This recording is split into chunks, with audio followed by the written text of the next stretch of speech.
Bismillahirrahmanirrahim. Assalamualaikum warahmatullahi wabarakatuh. Selamat datang kembali di channel pembelajaran Fisika Dasar 2 untuk kelas tahap persiapan bersama atau TPB.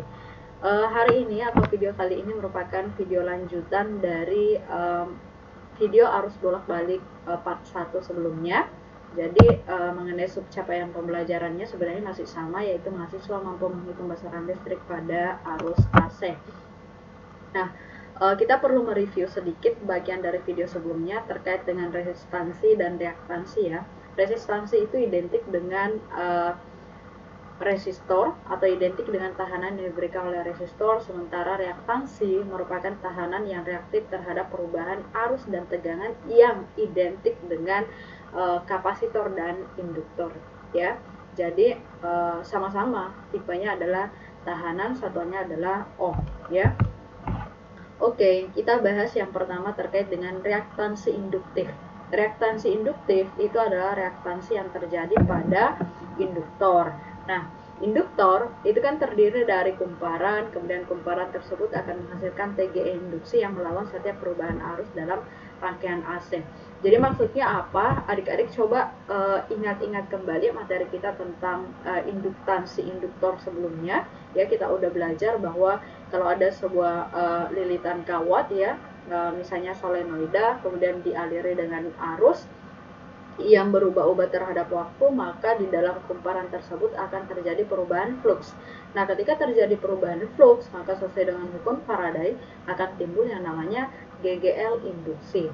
Nah, arah dari induksi yang terjadi ini, kalau sesuai dengan hukum Lenz, itu kalau terjadi penambahan, maka akan menghasilkan induksi yang arahnya melawan atau mengurangi penambahan tersebut. Oke. Nah, berapa besar reaktansi induksi ini? Yaitu tergantung pada besarnya omega dan L. Omega ini adalah kecepatan sudut, sementara L ini biasa juga disebut sebagai frekuensi sudut ya. Dan L ini adalah induktansi. Nah, satuannya apa? XL, reaktansi induktif, itu satuannya adalah ohm. Sementara omega itu kan radian per sekon atau rad per sekon, dan L ini adalah besarnya induktasi induktor, satuannya adalah Henry. Nah, kalau omega sama dengan 2πf, maka XL-nya ini bukan SC ya. XL-nya sama dengan 2πf dikali dengan L. Jadi kita bisa lihat di sini ya, semakin besar frekuensinya, maka XL-nya juga semakin besar, begitupun dengan induktansinya. Jadi besar induktansi besar reaktansi induktif itu tergantung pada frekuensi dan besar induktansi dari induktor tersebut. Oke, sekarang bagaimana dengan reaktansi kapasitif? Jadi reaktansi kapasitif ini terjadi pada kapasitor. Nah, dalam rangkaian AC, kapasitor akan mengisi dan melepaskan muatan secara berulang. Kapasitor cenderung melewatkan arus frekuensi tinggi dan menghambat arus frekuensi rendah. Jadi ini berkebalikan tadi dengan induktor sama resistor ya. Nah, induktor tadi kalau terjadi dia terpasang pada arus AC, maka induktor ini berperilaku sebagai penghambat ya. Karena apa? Karena itu tadi ada konsep induktansi diri yang terjadi di dalam induktor tersebut ya. Tapi ada sedikit hal yang perlu adik-adik pahami, perbedaan antara kapasitor dan induktor. Jadi kalau kapasitor, waktu kita belajar di materi sebelum UTS, itu kan kita mengatakan bahwa kapasitor ini ibaratnya menghambat ya. Kenapa? Karena dia akan menyimpan muatan, kemudian melepaskan muatan ketika tidak tersambung lagi dengan arus. Nah, tetapi kenapa tetap terjadi aliran arus di dalam rangkaian ketika di situ ada kapasitor gitu ya. Nah, sebenarnya ada satu konsep yang kita nggak bahas sebelumnya, yang namanya arus pergeseran, arus perpindahan atau arus pergeseran. Nah, arus perpindahan ini mungkin adik-adik nanti akan bahas atau akan dapat di materi fisika yang lebih advance. Tetapi kalau yang di sini kita nggak bahas ya, kita akan pahami aja bahwa ada arus yang mengalir di rangkaian tersebut. Nah, kalau pada sumber bolak-balik ya, kalau pada sumber bolak-balik induktor ini kan berfungsi sebagai penghambat. Tapi kalau sumber DC ya induktor ini ibaratnya hanya sebagai konduktor gitu ya, meloloskan arus. Nah, besarnya gimana? Jadi XC ya, reaktansi induktif kapasitif ini adalah 1 omega dikali dengan C. Nah, C ini adalah kapasitansi kapasitor, satunya adalah farad. Jika omega kita ganti menjadi 2πf, maka kita akan dapat XC sama dengan 1/2 πfC. Nah, di sini besarnya reaktansi kapasitif itu berbanding terbalik dengan frekuensi dan kapasitansi dari kapasitor tersebut. Jadi ketika F-nya semakin besar, maka XC-nya menjadi semakin kecil. Begitupun dengan kapasitansi kapasitornya, maka XC-nya akan menjadi semakin kecil ya dari persamaan ini. Oke, nah sekarang bagaimana kalau rangkaian RLC ini kita susun secara bersama-sama secara seri. Nah, di video sebelumnya kita sudah belajar bagaimana kalau ada resistor dihubungkan dengan kalau ada resistor yang dihubungkan dengan sumber AC, atau ada induktor yang dihubungkan dengan sumber AC, atau kapasitor yang dihubungkan dengan sumber AC. Kita sudah belajar tentang sifatnya yang masing-masing komponen listrik tersebut. Nah, kalau pada rangkaian kalau pada resistor yang dihubungkan dengan rangkaian AC, kita sudah pelajari sebelumnya bahwa antara arus dan potensial atau beda potensial itu akan dia akan terjadi secara spontan dalam waktu yang bersamaan gitu. Maksudnya waktu bersamaan ini sepase ya, sifatnya adalah V dan I-nya akan membentuk sudut fase yang sama atau terjadi pada fase yang sama. Artinya sepase gitu. I akan bernilai 0 ketika V-nya bernilai 0 kalau dari grafik ini ya. Ini kalau kita buat dalam bentuk diagram fasornya ya. Jadi I dan V ini akan bernilai 0 ketika I akan bernilai 0 ketika V-nya juga 0. Tetapi I akan bernilai maksimum dari grafik sinusoidal, kelihatan bahwa I akan mencapai maksimum ketika V-nya juga maksimum. Nah, kita bisa lihat di diagram fasornya ini. V dan I-nya searah ya, atau membentuk berada pada fase omega T atau pada sudut omega T. Nah, kalau pada induktor, ingat-ingat lagi, kalau pada induktor yang dihubungkan dengan sumber AC, maka kita ingat ya, potensial akan mendahului arus. Nah, kalau arusnya di sini, potensialnya di sini. Tetapi kalau pada induktor murni, beda fase antara I dan tegangan itu adalah 90 derajat ya. Dan kalau pada kapasitor ini yang agak unik, karena pada kapasitor arus akan mendahului tegangan. Jadi arusnya sudah di sini, tegangannya masih di sini ya. Jadi kalau pada kapasitor murni, maka dia akan terpisah atau tertinggal, jadi tegangannya akan tertinggal sebesar 90 derajat atau setengah siklus ya. Ingat-ingat lagi. Nah, sekarang bagaimana kalau kita jumlahkan ya secara vektor, ini ke atas, ini ke bawah. Kalau saya selisihkan menjadi VL dikurangi dengan PC, sementara yang ke sini itu adalah VR. Nah, kita bisa mencari resultannya. V total itu sama dengan VR pangkat 2 ditambah VL dikurang PC berpangkat 2. Oke. Nah, kalau pada rangkaian seri itu kan harusnya sama ya. VR sama dengan I kali R, PC sama dengan I kali XC, dan VL sama dengan I kali XL. Sehingga kita bisa buat seperti ini. Keluarin I-nya dari akar menjadi R pangkat 2 ditambah XL dikurang XC berpangkat 2. Nah, bagian yang ada di dalam akar ini merupakan impedansi ya. Jadi impedansi itu adalah hambatan total dari resistor, induktor, dan kapasitor yang dihubungkan pada tegangan bolak-balik. Nah, kalau misalnya kita sudah dapat hambatan total, ini adalah I total, maka V totalnya sama dengan I dikali dengan Z ya, I dikali dengan Z.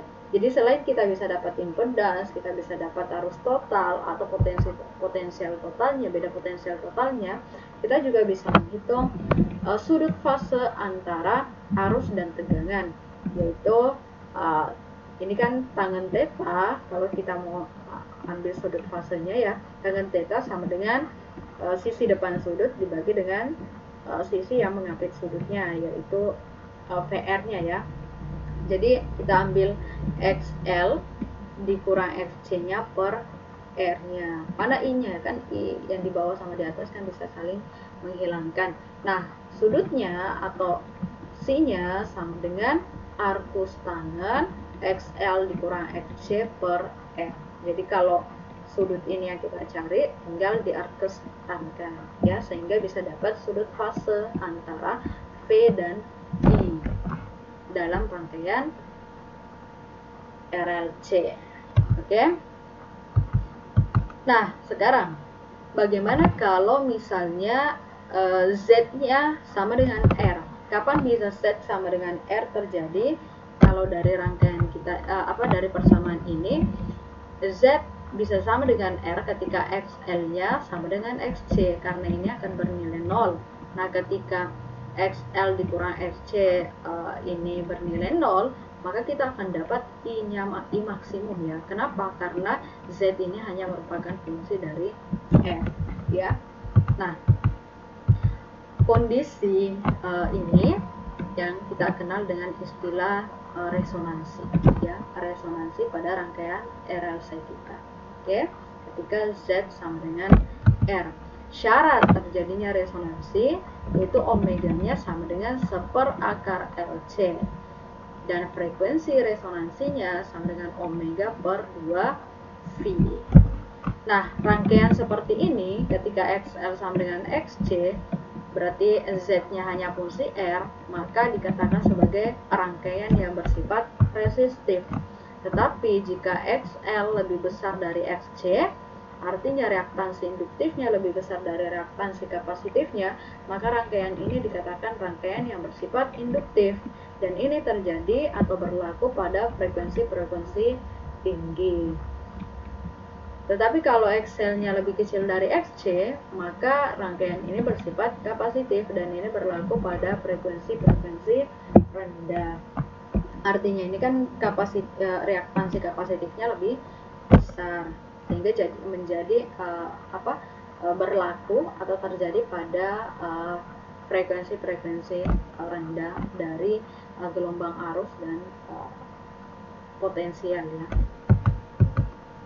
Oke, sekarang pada rangkaian RLC, maaf ini bukan seri, tetapi RLC-nya secara paralel. Jadi kita rangkai seperti ini ya. Kalau ini dirangkai paralel, maka untuk mendapatkan hambatan totalnya yang mirip dengan mencari resistansi ekivalen pada resistor atau pada induktor ya. 1/Z sama dengan akar 1/R pangkat 2 ditambah 1/XL dikurang 1/XC berpangkat 2. Nah, ini yang kita kenal dengan istilah impedans ya. Arus total. Jadi arus totalnya kita bisa hitung, yaitu V total dibagi dengan hambatan totalnya atau impedans. Nah, sehingga I sama dengan P per akar bla bla bla. Oke, dari persamaan ini bisa dipahami ya, kita bisa mencari I total, V total, ataupun impedans. Jadi berbedanya adalah di menghitung impedans ya, antara rangkaian seri dan rangkaian paralel. Oke, sekarang istilah daya. Daya itu adalah secara umum ya rumusnya perkalian antara tegangan dengan arus ya. Nah, rumus daya dengan tahanan murni untuk kita mencari P rata-ratanya itu sama dengan setengah dari V maksimum dikali dengan I maksimum, atau bisa juga kita nyatakan P rata-rata sama dengan V RMS dikali I RMS. Dari mana ini? Adik-adik ingat kembali di video sebelumnya ya, waktu kita belajar tentang V RMS itu adalah tegangan atau arus yang terbaca pada alat ukur. Cara mendapatkannya adalah V RMS sama dengan V maksimum dibagi dengan akar 2, I RMS sama dengan I maksimum dibagi dengan akar 2. Sehingga kalau misalnya saya mau ganti I maksimum sama V maksimumnya dengan VRMS, maka kita balik, berarti kita akan mendapatkan setengah dikali akar 2 VRMS akar 2 IRMS, sehingga akar 2 kali akar 2 apa? Dapatnya 2. Ada 2 di bawah, jadi U2-nya bisa saling mencoret, dan yang tersisa adalah VRMS dikali IRMS. Ini kalau pada tahanan murni. Tapi kalau pada rangkaian AC, daya rata-rata itu adalah bisa dinyatakan dengan persamaan PRMS dikali IRMS dikali dengan cos C-nya. Nah, cos ini merepresentasikan dari proyeksi VRMS yang searah dengan IRMS, ya. Jadi kita mengambil nilai atau besaran yang searah antara VRMS dan IRMS, ya. Oke. Jadi cos C ini sama dengan istilah lainnya adalah faktor daya, ya, dan sudut fasenya juga ini bisa dihitung dengan antara tegangan dan arus. Jadi sudut fase antara tegangan dan arusnya juga bisa kita buat seperti ini, arcus cosnya, ya, untuk mendapatkan C-nya. Oke, sekarang kita lihat salah satu aplikasi atau kelebihan dari arus bolak-balik ini, yaitu pada penggunaan transformator, ya, atau trafo. Ini contohnya adalah transformator step up, ya, di mana jumlah lilitan dari kumparan sekundernya lebih banyak daripada jumlah lilitan pada kumparan primernya. Nah, di sini kita bisa lihat ini ada N1, V1, ada I1, kemudian N2, V2, dan ada R. Kemudian ini adalah jumlah fluxnya yang melewati kumparan atau masing-masing lilitan primer maupun lilitan sekunder. Jadi V1 adalah tegangan primer, V2 adalah tegangan sekunder, I1 arus primer, I2 adalah arus sekundernya. Nah, primer sekunder ini maksudnya apa? Yang primer ini yang terhubung dengan sumber dari tegangan bolak-balik, atau intinya dari source yang bolak-baliknya, sementara ini yang bagian atau kumparan sekunder ini yang akan dihubungkan dengan perlengkapan kelistrikan kita, atau yang ditransmisikan ke rumah-rumah ataupun kantor-kantor, ya, yang secara langsung akan digunakan di alat-alat kelistrikan kita sehari-hari. Oke, nah bagaimana sih konsepnya kok bisa muncul seperti ini? Nah, adik-adik ingat lagi ya konsep kalau misalnya pada suatu lilitan, waktu kita belajar tentang induktansi, kalau ada sebuah kumparan, anggaplah solenoid yang dialiri arus yang berubah-ubah, di sini karena dia sumbernya adalah bolak-balik, maka pasti arus yang lewat di dalam koil ini itu juga akan berubah-ubah terhadap waktu. Nah, perubahan-perubahan ini akan menimbulkan apa? Akan menyebabkan terjadi perubahan flux yang lewat di dalam kumparan. Nah, ketika terjadi perubahan flux, maka sesuai dengan hukum Faraday akan timbul yang namanya GGL induksi. Nah, karena di sekitarnya ada kumparan lain, maka akan terjadi yang namanya induktansi bersama, ya kan? Kalau di kumparan satu terjadi perubahan arus, maka akan terjadi GGL induksi di kumparan yang ada di dekatnya. Masih ingat ya, yang namanya mutual induction, ya, induktansi bersama atau induksi bersama, ya. Nah, besarnya berapa tergantung pada jumlah lilitan masing-masing dan perubahan flux terhadap waktu. Begitupun dengan ini, terjadi GGL induksi sama dengan minus N2 dikali laju perubahan flux yang melewati masing-masing koil pada kumparan sekunder ini. Oke? Nah, kalau misalnya laju perubahan arusnya kita keluarkan masing-masing, atau kita mencari depth flux per dt-nya, maka kita akan dapat GGL induksi 2 per GGL induksi 1 sama dengan jumlah lilitan 2 dibagi dengan jumlah lilitan 1. Nah, karena frekuensi dari GGL induksi 2 dan induksi 1 mirip dengan sumber, maka kita bisa nyatakan ini, ya, amplitudo primernya dibagi dengan amplitudo sekunder untuk voltage-nya masing-masing sama dengan N2 per N1. Jadi kita bisa buat juga dalam bentuk persamaan ini. Nah, dari kedua persamaan ini ada banyak parameter yang bisa dicari ya. Ada banyak variabel yang bisa dicari, yaitu epsilon 2 bisa dicari dengan cara mengalih silangkan kemudian dibagi dengan N sehingga bisa dapat BGL induksi pada kumparan sekunder. Atau tegangan sekunder kita bisa cari dengan cara V1 N1 dibagi dengan V1 N2 dibagi dengan N1 sehingga V2 bisa dihitung. Begitupun sebaliknya ya. Nah, yang sedikit berbeda adalah mencari V1I1 sama dengan V2I2. Ini ada kaitannya dengan energi ya, bahwa daya yang masuk harus sama dengan daya yang keluar. Daya itu adalah VI dikali dengan V1 dikali dengan I1 sama dengan V2 kali I2. Nah, dari sini kita bisa mencari arus sekunder, kita bisa mencari arus primer, kita bisa mencari tegangan sekunder, kita bisa mencari tegangan primer. Ini digunakan kapan? Ya tergantung di soalnya butuhnya yang mana, atau dari di soal itu parameter apa yang diketahui dan parameter apa yang dicari, atau variabel apa yang diketahui atau variabel apa yang ditanyakan. Oke, sebenarnya masih ada satu ya, istilah efisiensi ya. Kalau efisiensi itu kan biasanya dinyatakan dalam persentase. Biasanya rumusnya ini hanya general aja, bahwa efisiensi itu sama dengan rasio antara daya sekunder dibagi daya primernya dikali dengan 100%. Jadi konsep efisiensi itu dinyatakan dalam persentase. Gimana kalau misalnya trafo ini dilihat dalam sebuah rangkaian, maka kita akan menemukan seperti ini. Ada dua kumparan, yaitu kumparan primer dan kumparan sekunder, yang kemudian diisi dengan inti besi. Kalau ini ya, oke. Sekarang kita coba masuk ke contoh soal ya, karena kayaknya adalah adik-adik bisa menghitung besaran-besaran listrik pada arus bolak-balik. Kita coba lihat ini. Bagaimana kalau RLC ini diserikan? Kemudian kita punya sumber tegangan yaitu V sama dengan 26 sin 200T. Ya, ini berarti kalau persamaan umumnya kan V sama dengan V max sin omega T. Oke.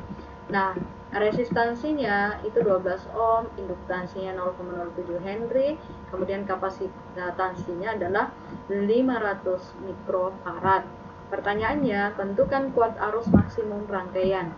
Nah, untuk mendapatkan kuat arus maksimum rangkaian, itu rumusnya adalah V maksimum dibagi dengan hambatan total atau impedansnya. Nah, di sini kita butuh mencari impedansi. Impedansi rumusnya apa? Yaitu Z sama dengan akar R pangkat 2 ditambah XL dikurang XC berpangkat 2. Nah, R-nya kan sudah jelas ya 12 ohm. Tetapi XL dan XC-nya belum ya, karena ini A-nya induktansi, ini adalah kapasitansinya. Sehingga kita perlu mencari XL dan XC-nya. XL sama dengan omega kali R. Dari soal omega-nya kita udah tahu bahwa yang ada di depan T dari sin ini itu adalah omega ya. Jadi omeganya sama dengan berapa? Omeganya sama dengan 200 radian per second. Kemudian L-nya adalah 0,075 Henry. Oke, kita kalikan sehingga kita dapat reaktansi induktifnya sama dengan 15 ohm. Oke, sekarang kita sudah dapat XL-nya. Yang belum adalah XC. XC sama dengan 1/, omega dikali C. 1/, omeganya adalah 200 radian per sekon, sementara C-nya di soal ini kan 500 mikrofarad. Nah, adik-adik harus konversi dulu ke farad. 1 mikrofarad sama dengan 10 pangkat min 6 farad. Nah, karena min 6 di sini masih ada 2 nolnya, berarti kita bisa hapus 2, tetapi pangkatnya akan berkurang, yaitu 10 pangkat minus 4. Sehingga kita bisa mencari XC-nya sama dengan 1/200 radian per sekon dikali 5 kali 10 pangkat min 4 farad. Sehingga dihitung didapatlah 10 ohm ya. Nah, karena XL-nya sudah dapat dan R-nya ada di soal, sehingga kita bisa menghitung Z. Z sama dengan akar R pangkat 2 ditambah XL dikurang XC berpangkat 2. akar 12 pangkat 2 ditambah 15 dikurang 10 berpangkat 2. Nah, Z-nya sama dengan akar 12 ditambah, ini kalau saya selisihkan tinggal 5 ya, 5 pangkat 2, kita jumlahkan dapatlah Z sama dengan akar 169, akar 169 sama dengan 13 ohm. Sehingga kita bisa menghitung I maksimum. I maksimum sama V maksimum dibagi dengan Z. V maksimum, ingat persamaan kita sebelumnya, ini adalah PM yang ada di depan sin itu adalah V maksimum. Begitupun kalau di sini misalnya ada I gitu, ya berarti I sama dengan I maksimum sin omega T. Nah, di soal kenapa? Karena ini hanya akan bernilai V ini hanya akan bernilai maksimum 26 ketika sinnya ini bernilai 1 ya. Kalau kurang dari 1 maka V-nya nggak akan sampai 16, pasti akan lebih kecil dari 16. Jadi maksimumnya itu hanya di bukan 16 ya, hanya di angka 26. Sehingga I maksimumnya sama dengan V maksimum dibagi dengan Z, yaitu 26 volt dibagi dengan 13 ohm. Dapatlah 2 ampere. Ya, ini kalau pada rangkaian seri. Kalau rangkaian paralel, misalnya ini kita paralelkan, adik-adik tinggal ubah di cara menghitung Z-nya. Kita perkan 1 Z sama dengan 1 akar 1 R pangkat 2 ditambah X 1 XL dikurang XC berpangkat 2. Ya, jadi kalau ini diparalelkan tinggal Z-nya yang kita ubah. Rumusnya masih sama, menghitung I maksimum sama dengan V maksimum dibagi Z. Oke, bisa dipahami ya. Untuk latihan-latihan selanjutnya adik-adik bisa menambah latihan sendiri, entah dari buku-buku, dari buku fisika universitas, Kalideresnik, yang poli dan lain sebagainya ya. Oke, saya kira untuk materi kita untuk arus bolak-balik ini udah selesai, dan ini adalah materi terakhir, benar-benar yang terakhir dari fisika dasar 2. Oke, saya kira cukup ya. Kalau misalnya ada hal yang saya sampaikan mohon dimaafkan. Sekian, assalamualaikum warahmatullahi wabarakatuh.